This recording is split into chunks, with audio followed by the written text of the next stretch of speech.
संसद में विपक्ष आक्रामक तेवर दिखा रहा है, जिसके कारण दोनों ही सदनों में जमकर नोकझोंक भी हो रही है। ऐसे ही एक नोकझोंक चरणजीत सिंह चन्नी और केंद्रीय मंत्री रवनीत सिंह बिट्टू के बीच आज देखने को मिली है। दोनों ही नेताओं के बीच विवाद इस कदर बढ़ गया था कि सदन की कार्रवाई को स्थगित करना पड़ गया। बिट्टू जी, आपके पिताजी शहीद हुए थे, वो उस दिन मरे जिस दिन आपने कांग्रेस को छोड़ा। उन्होंने कुर्बानी देश के लिए दी, कांग्रेस के लिए नहीं दी। बैठ जाओ जी, बैठ जाओ। मीटू में ये सारे केसों में ये सबसे करप्ट है। जो हार समझकर पहना था गला अपना सजाने को, वो नाग बनकर बैठे हैं गला काट खाने को।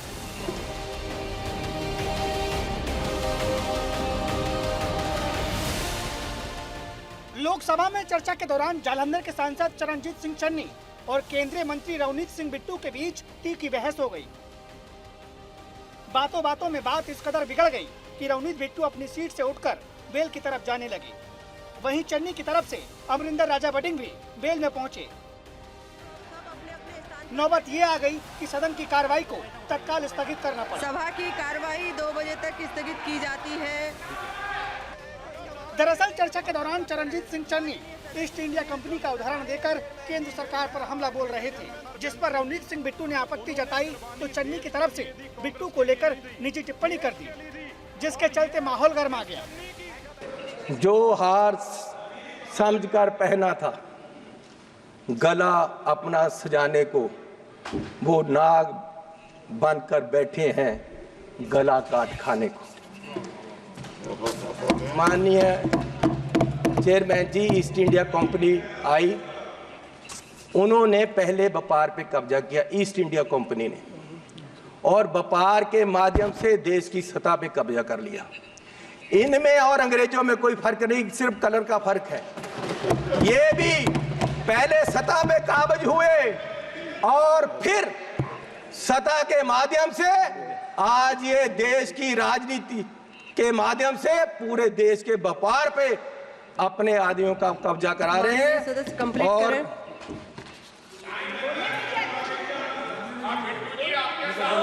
मैं बस एक बात करके बोलिए माननीय चेयरमैन जी,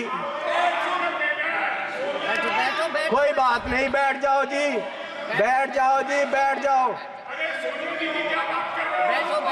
बिट्टू जी, आपके पिताजी शहीद हुए थे, माननीय सदस्य, लेकिन मैं आपको कह दूं वो उस दिन नहीं मरे थे, वो उस दिन मरे जिस दिन आपने कांग्रेस को छोड़ा। चन्नी ने रवनीत बिट्टू पर गद्दारी का आरोप लगाया तो बिट्टू भी पलटवार में पीछे नहीं रहे और चन्नी को पंजाब का सबसे करप्ट इंसान बता डाला। तरफ देख रहा है। मैं आग्रह कर रही हूँ, माननीय चेयरमैन जी, आप वो मुझे तंग कर रहे हैं जी, उनको बोलो बैठे, उनको बुलाइए। वो पंजाब से आए तो इसका मतलब ये नहीं कि मुझे तंग करते रहे। माननीय सदस्य सुनील माननीय चेयरमैन जी, मैं आपसे निवेदन करना चाहता हूँ कि आपने मेरा नाम लिया। मेरे दादाजी सरदार बेअंत सिंह जी, उन्होंने कुर्बानी देश के लिए दी, कांग्रेस के लिए नहीं दी, देश के लिए दी। और ये इस चन्नी की बैठो। ये अपनी जायदाद पूछे इनको, ये आप गरीबी की बात कर रहे हैं। अगर सारे पंजाब से सबसे अमीर आदमी ये ना हो और सबसे करप्ट ना हो, मैं अपना नाम बदल दूंगा। हजारों करोड़ का मालिक ये चरणजीत चन्नी है। और ये गोरा किसको कह रहे हैं? माननीय सदस्य सोनिया गांधी जी, वो कहाँ के हैं ये पहले बताएं भाई। सोनिया गांधी जी कहाँ के हैं? ये सबसे मीटू में ये सारे केसों में ये सबसे करप्ट है।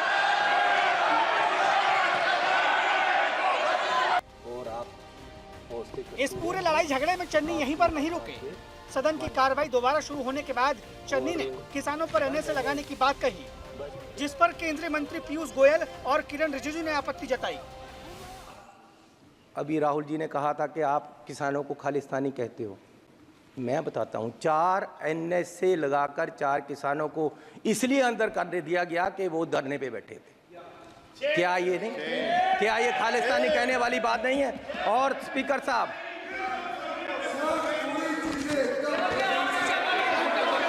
आपको क्या आपत्ति है?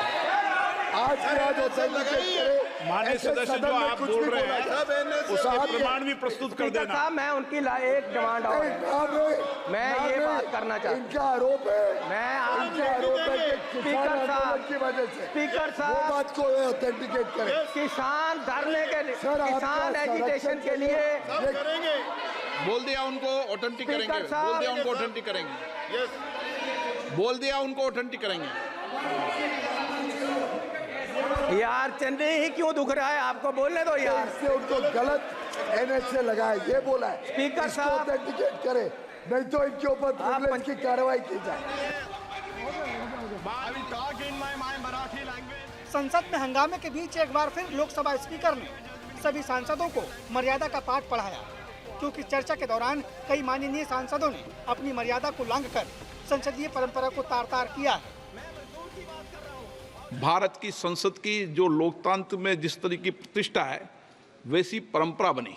मैं सभी माननीय सदस्यों से आग्रह करूंगा, ऐसे शब्द स्पंज तो हम कर ही देते हैं, लेकिन उसके साथ साथ आगे भविष्य में ऐसा कोई भी शब्द, ऐसा कोई भी बात न तो बैठे बैठे टिप्पणी करें, न अपने भाषण के अंदर टिप्पणी करें। और ये आज तक ब्यूरो। बैठो। ये अपनी जायदाद पूछे। लोकसभा में चर्चा के दौरान चरणजीत सिंह चन्नी ने खालिस्तान समर्थक अमृतपाल सिंह का खुलकर समर्थन किया और फ्रीडम ऑफ स्पीच की दलील देकर अमृतपाल के हक में आवाज भी उठाई। सुनिए चन्नी ने अमृतपाल को लेकर कहा क्या। इमरजेंसी ये भी है कि 20 लाख लोगों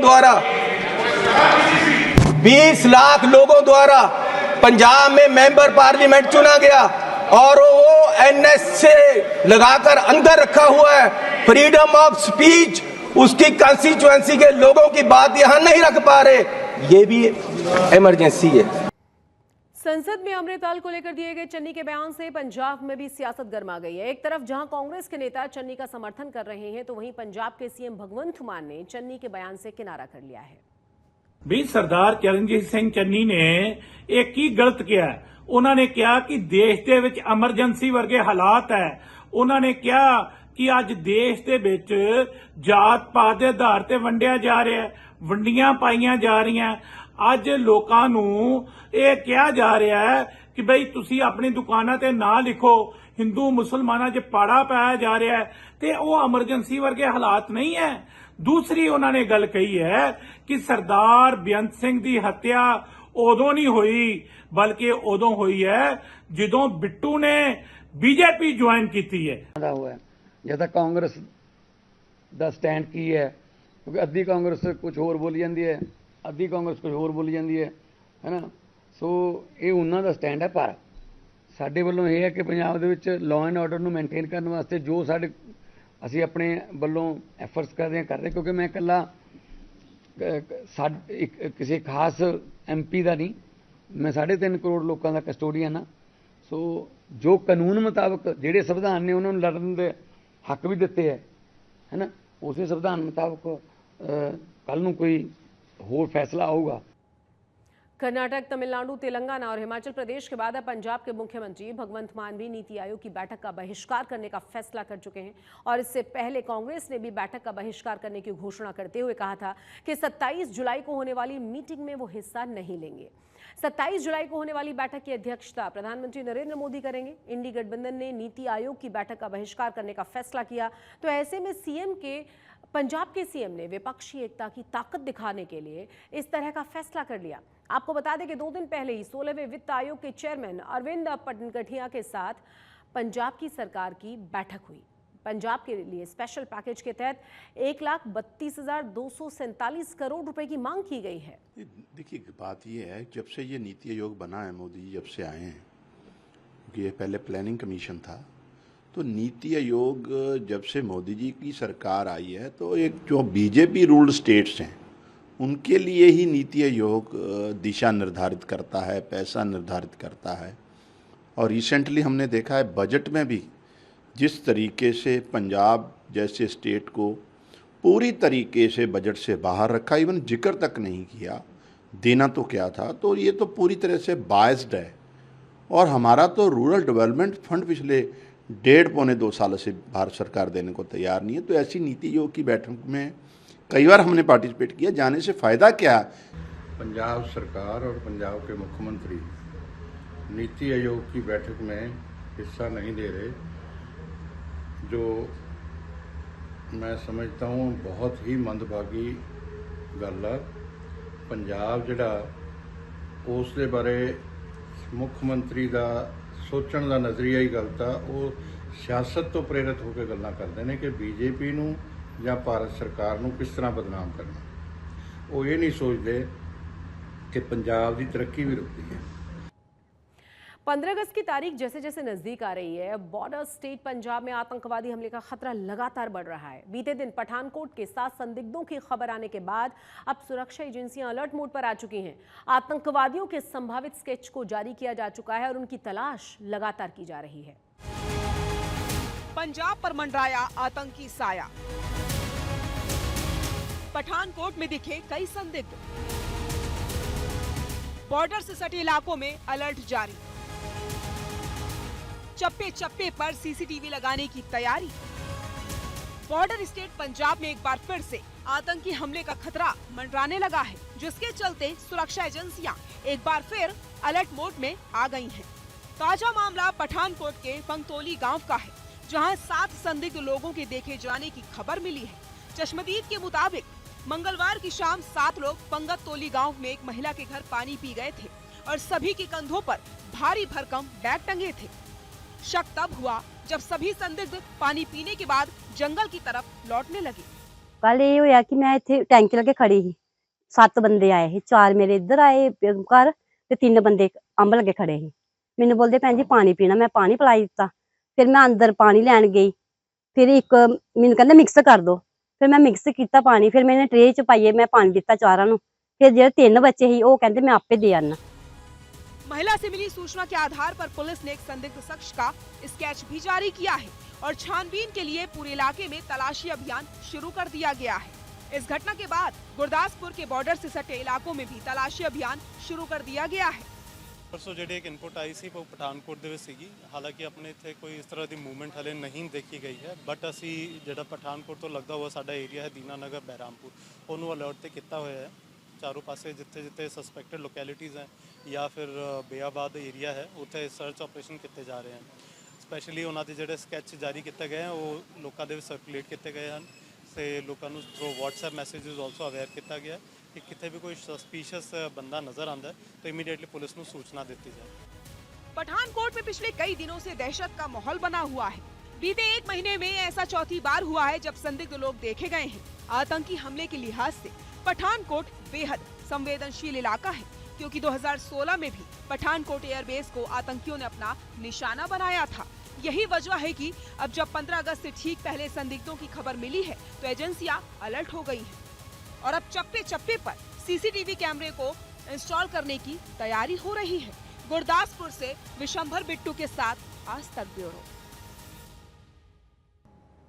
अब बात सेना के शौर्य और पराक्रम की। करगिल विजय दिवस के 25 साल पूरे होने की और इस ऐतिहासिक अवसर पर पूरा देश सेना के वीर जवानों को सलाम कर रहा है। करगिल युद्ध में भारतीय सेना के आगे पाकिस्तान ने घुटने टेक दिए थे और 26 जुलाई 1999 को भारतीय जाबाजों ने टाइगर हिल पर फिर से तिरंगा फहरा दिया था। युद्ध के मैदान में भारतीय सेना की ताकत का लोहा पूरी दुनिया ने माना था।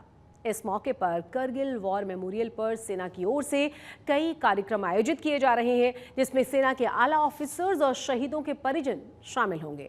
प्रधानमंत्री नरेंद्र मोदी भी इस रजत जयंती महोत्सव के लिए पहुंच जाएंगे द्रास, जहां वो करगिल युद्ध स्मारक पहुंचेंगे और उसके बाद शहीदों के परिजनों के साथ भी मुलाकात करेंगे। करगिल युद्ध में शहीद होने वाले 526 जवानों में से एक नाम शहीद जियोन सिंह का भी है। शहादत को 25 साल बीत चुके हैं, लेकिन आज भी उनकी यादें उनके दोस्तों परिवार वालों के दिलों में जिंदा है। पंजाब के मोगा का राववाला गांव अपने सपूत को याद करके उनकी वीरता को नमन कर रहा है।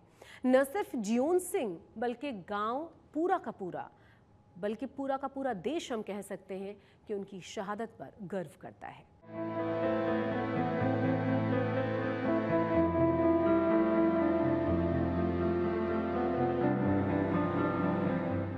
शहीद जियोन सिंह पंजाब के मोगा जिले के राववाल की शान है।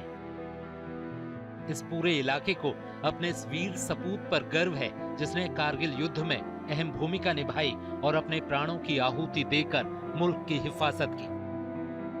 वो 2 जुलाई 1999 का दिन था जब जियोन सिंह की शहादत की खबर आई। बेशक इस परिवार के लिए जियोन सिंह की कमी कोई पूरी नहीं कर सकता, लेकिन ये भी सच है कि फर्ज के लिए जान न्योछावर करने वाले माटी के इस लाल के बलिदान को कभी भुलाया नहीं जा सकता। किसान परिवार में जन्मे जियोन सिंह का बचपन से ही फौज में जाने का सपना था और वो सपना पूरा हुआ साल 1994 में जब जियोन सिंह 8 सिख बटालियन में भर्ती हुए। 1996 में जियोन सिंह की शादी चरणजीत कौर के साथ हुई। करीब 1 साल बाद बेटे के रूप में उनके घर में खुशियों ने दस्तक दी और 2 जुलाई 1999 में जियोन सिंह देश की खातिर शहीद हो गए। हां बहुत ਵਧੀਆ ਸੀਗੇ, ਸੁਭਾਅ ਬਹੁਤ ਚੰਗਾ ਸੀ। ਹਾਂ ਕਿਸੇ ਨੂੰ ਕਾਲੇ ਨਹੀਂ ਪੈਣਾ, ਕਿਸੇ ਨੂੰ ਉੱਚਾ ਨੀਵਾਂ ਬੋਲਣਾ ਨਹੀਂ, ਬਸ ਘਰੇ ਆ ਜਾਣਾ, ਆਦਾ ਕੰਮ ਨਾਲ ਮਤਲਬ ਰੱਖਣਾ, ਕੰਮ ਕਰੀ ਜਾਣਾ। शहीद जियोन सिंह की याद में गांव के एक स्कूल और सड़क को उनका नाम दिया गया है। उनकी याद में एक गेट भी बनवाया गया है। आज भी परिवार के साथ पूरे गांव की आंखें अपने लाडले को याद करते हुए नम हो जाती हैं। ਸਾਨੂੰ ਤਾਂ ਐਂ ਹੀ ਲੱਗਦਾ ਜਿਵੇਂ ਕਿ ਉਹ ਜਾਉਂਦੇ ਹੀ ਨੇ, ਜੇ ਕਿਤੇ ਵੀ ਨਹੀਂ ਗਏ, ਉੱਥੇ ਹੀ ਸਾਡੇ ਕੋਲ ਹੀ ਨੇ।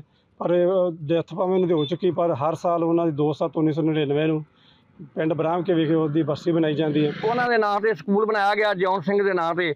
ਜਦ ਬੱਚੇ ਪੜ੍ਹਦੇ ਆ ਵੀ ਸਾਡੇ ਇਲਾਕੇ ਦੇ ਵਿੱਚ ਹੀ ਉਹਨਾਂ ਬੱਚਿਆਂ ਨੂੰ ਵੀ ਇਸ ਗੱਲ ਦਾ ਮਾਣ, ਇਲਾਕੇ ਨੂੰ ਵੀ ਸਮੁੱਚਾ ਮਾਣ ਹੈ ਕਿ ਉਹਨਾਂ ਦੇ ਨਾਂ ਤੇ ਜਿਹੜਾ ਇਹ ਸਕੂਲ ਹੈ ਇਹ ਬਣਾਇਆ ਗਿਆ ਹੈ।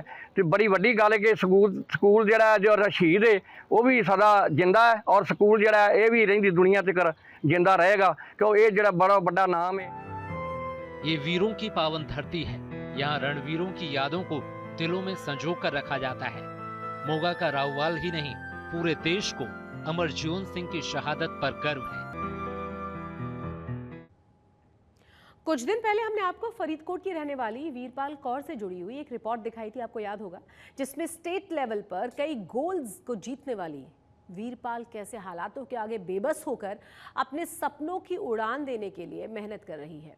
आपको बताया था आज तक इस खबर को दिखाने के बाद आज तक पर अब वीरपाल के सपनों को वाकई में नई उड़ान मिलने लगी है, क्योंकि इस खबर को देखने के बाद न सिर्फ पंजाब सरकार ने वीरपाल की मदद के लिए हाथ बढ़ाया है, बल्कि विदेशों से भी कई लोग अब वीरपाल की मदद के लिए मदद का हाथ आगे बढ़ा रहे हैं।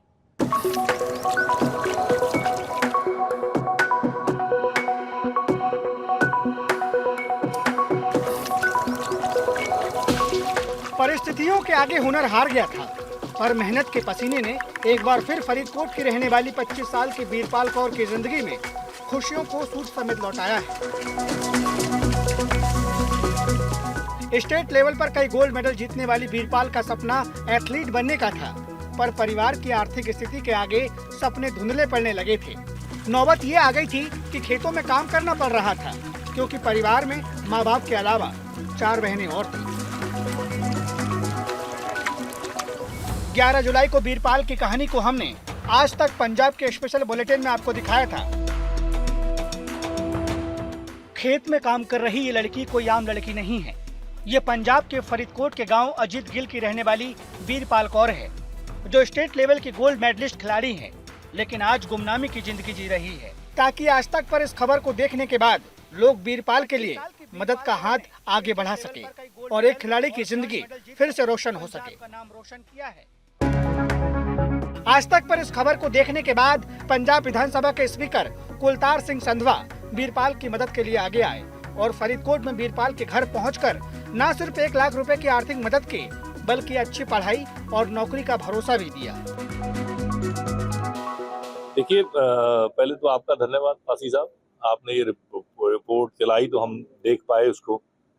और दूसरी बात यह है कि श्रीमान अरविंद केजरीवाल जी, भगवंत मान जी, हमारी सारी पंजाब सरकार इस बात पे लगी हुई है कि हम बच्चों को अच्छी शिक्षा दिला सकें। तो आपकी रिपोर्ट से पता चला था कि ये तो अपनी जो कोर्स की फीस है उसको देने के लिए भी ये इसका परिवार समर्थ नहीं है। तो ये खुद मतलब हिम्मत करके, इसकी हिम्मत के लिए मैं यहाँ आया हूँ, खुद हिम्मत करके, मेहनत करके, मजदूरी करके वो फीस का इंतजाम कर रही थी। तो लेकिन ये हमारा फर्ज है, तो हम अपनी बच्ची के पास आए हैं। वीरपाल हमारी बच्ची है, तो इसकी फीस हम देंगे।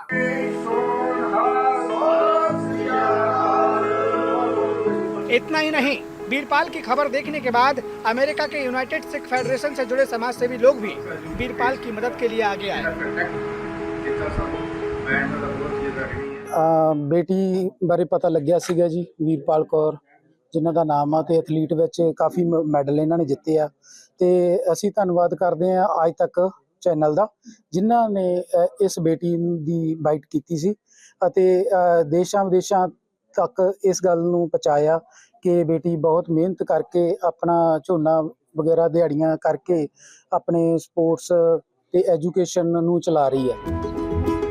सरकार और समाज सेवी संगठनों से मिल रही मदद से वीरपाल बेहद खुश है, क्योंकि कल तक देश के लिए मेडल जीतने का जो सपने धुंधले पड़ रहे थे वो फिर से साफ साफ दिखाई दे रहे हैं।